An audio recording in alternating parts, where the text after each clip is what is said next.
Hello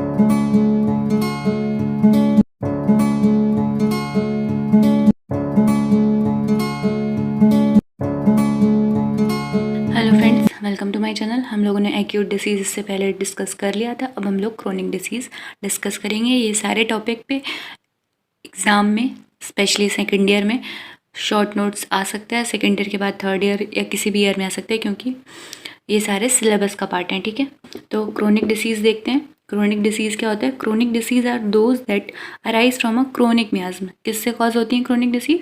chronic मियाज्म से। और acute कैसे कॉज हो रही थी? एक्यूट मियाज्म से। ठीक है, क्रोनिक डिसीज़ आर इंसीडियस, मतलब कि बहुत घातक होती हैं क्रोनिक डिसीज़। ठीक है, in nature chronic disease spread gradually without being noticed. ये धीरे धीरे शुरू होती हैं और हम इन्हें नोटिस नहीं कर पाते। Chronic disease progress unceasingly and cause harmful effect. ठीक है, ये धीरे धीरे ग्रो करती रहती हैं, प्रोग्रेस करती रहती हैं, हम पता नहीं कर पाते और ये हार्मफुल इफेक्ट्स देने लगती हैं। Sometime their origin can not be traced. कभी कभी हम पता ही नहीं कर पाते कि कैसे शुरू हो गई हैं ये क्रोनिक डिसीज जो हैं।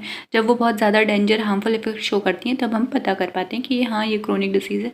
कैसे शुरू हुई मगर वो नहीं पता कर पाते हैं। ठीक है, chronic disease and other with a suitable similar remedy, यानी कि क्रोनिक डिसीज़ को ठीक करने के लिए क्या चाहिए हमें?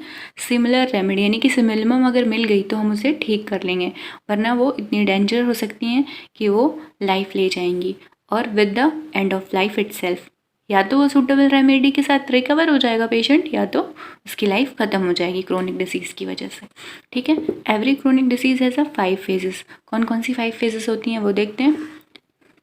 एसिम्टोमेटिक फेज, मतलब कि शुरू तो हो गई है पर कोई उसका सिम्टम नहीं आ रहा, इसीलिए हम इन्हें नोटिस नहीं कर पाते क्योंकि वो कोई सिम्टम शो नहीं कर रही। फिर आता है एक सिम्टोमेटिक फेज बीइंग सिम्टम्स।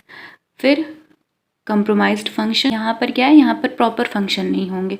फिर डिकम्पनसेटेड फंक्शन, यहाँ पर मतलब फेलियर होने लगेगा उस ऑर्गन का या जहाँ जिस भी पार्ट को वो अफेक्ट कर रही होंगी। ठीक है, फिर आती है एंड स्टेज। तो ये क्या है? 5 स्टेजेस होती हैं क्रोनिक डिसीज़ में। ठीक है, एवरी क्रोनिक डिसीज़ है 5 फेजेस। याद रखिएगा, क्रोनिक डिसीज़ में फेजेस अगर पूछी जाए तो कितनी होती है? 5 फेजेस होती है। ठीक है, इन्वेस्टिगेशन क्या क्या करेंगे? Investigation of a chronic disease must be done in detail and should be thorough and searching as a possible, मतलब कि फिजिशियन को डिटेल में इन्वेस्टिगेट करना है और उसे सर्च करना है कि कैसे शुरू हुआ, उसे पता करना है, रीज़न जानने की कोशिश करनी है कि कब से क्या क्या रीज़न कॉज हो सकते हैं उसको शुरू होने के। ठीक है, detail of the present complain, पहले तो ये देखना है कि उसकी जो प्रेजेंट कंप्लेन है, जो हुआ है क्रोनिक डिसीज बन गया है जो भी कंप्लेन उसका, तो वो क्या है प्रेजेंट कंप्लेन उसका। उसके बाद उसकी पास्ट हिस्ट्री लेनी है, फैमिली हिस्ट्री लेनी है, साथ में उसका मेंटल और फिजिकल कैरेक्टरिस्टिक लेना है। ठीक है, इस तरीके से हम क्रोनिक केस को इन्वेस्टिगेट करते हैं। और ये सारे टॉपिक शॉर्ट नोट्स के हैं तो इन्हें अच्छे से समझिएगा। Thanks for watching, take care and bye bye. और आने वाले अपडेट्स के लिए चैनल को सब्सक्राइब कर दें।